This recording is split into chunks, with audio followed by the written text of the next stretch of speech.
Video पसंद आती है तो लाइक करो, चैनल को सब्सक्राइब करो।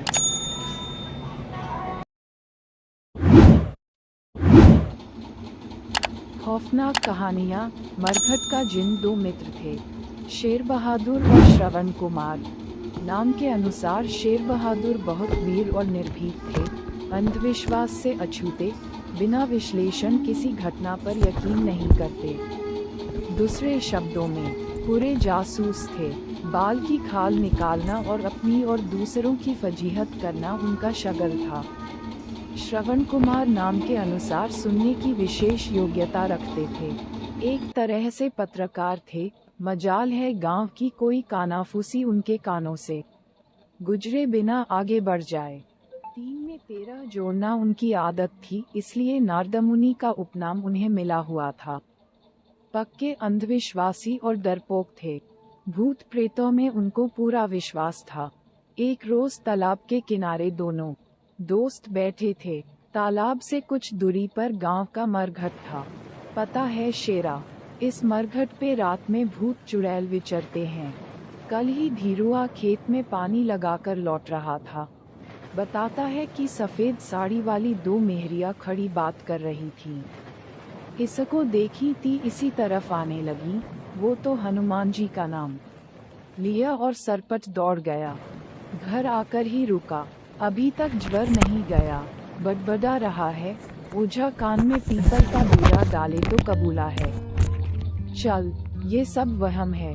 हम साइंस पढ़े हैं, ये सब नहीं मानते। मनोरंजन के लिए मनगंत कहानियाँ। तू भोला भाला सबकी बातों में आ जाता है, शेर बहादुर बोला।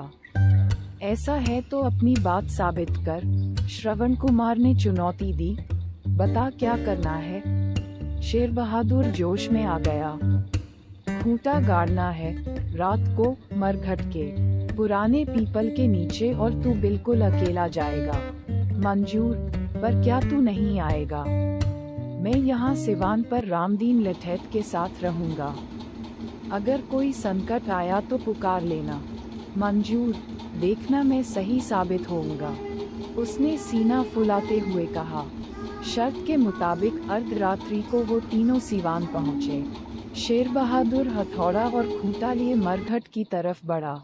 काली रात थी। आसमान में चमगादड़ रेंग रही थी और उनके उड़ने से प्रेतों की आकृति प्रतीत होती थी।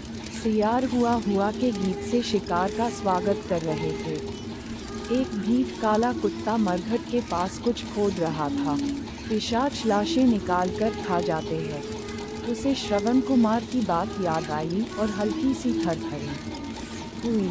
नहीं नहीं, ये सब वहम है, उसने खुद को समझाया और सांस संभालकर पीपल के नीचे आ गया। थक थक थक थक, ये गड़ा खूंटा। उन्होंने माथे का पसीना पोंछा, हथौड़ा एक तरफ फेंका और विजय सूचना में टार्च को जलाया बुझाया। हथौड़ा उठाकर चलने को हुए कि अरे मेरी धोती, छोड़ छोड़, कौन है? तभी हवा का तेज झोंका आया। पीपल की पत्तियां सरसराने लगी। उस पर रहने वाले कुछ परिंदे चीख उठे। पीछे मुड़कर देखने की हिम्मत उन्हें नहीं हुई। थर-थर कांपने लगे। टार्च हाथ से छुटकर गिर गई। अरे बचाओ रे, बचाओ रे, चिल्लाते हुए धोती छोड़कर भागे। बिना धोती के रामदीन को भागता चिल्लाता देख श्रवण कुमार रामदीन से बोला, मरघट का कोई जिन दौड़ा आ रहा है, भाग लो। पूरा गांव जिन की दहशत से जाग उठा। पर रात को किस में था कि जिन का सामना करे। सुबह सारा गांव लेकर श्रवण कुमार शेर बहादुर के घर पे इकट्ठे हो जाते हैं।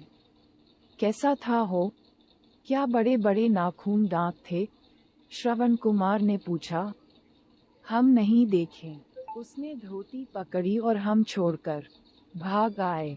भैया मरघट पे तो एक सफेद धोती पड़ी दिख रही थी। ताल पर निपटने गए तो देखा था, एक ग्रामीण बोला। शेर बहादुर और कुछ और लोग पीपल के नीचे पहुंचे। कुत्ते धोती को फाड़कर इधर उधर टुकड़े लेकर भाग रहे थे। तभी सबकी नजर एक बड़े टुकड़े पर गई। उसका एक छोर खूंटे से दबा पड़ा था। टार्च भी वहीं पास में गिरी पड़ी थी।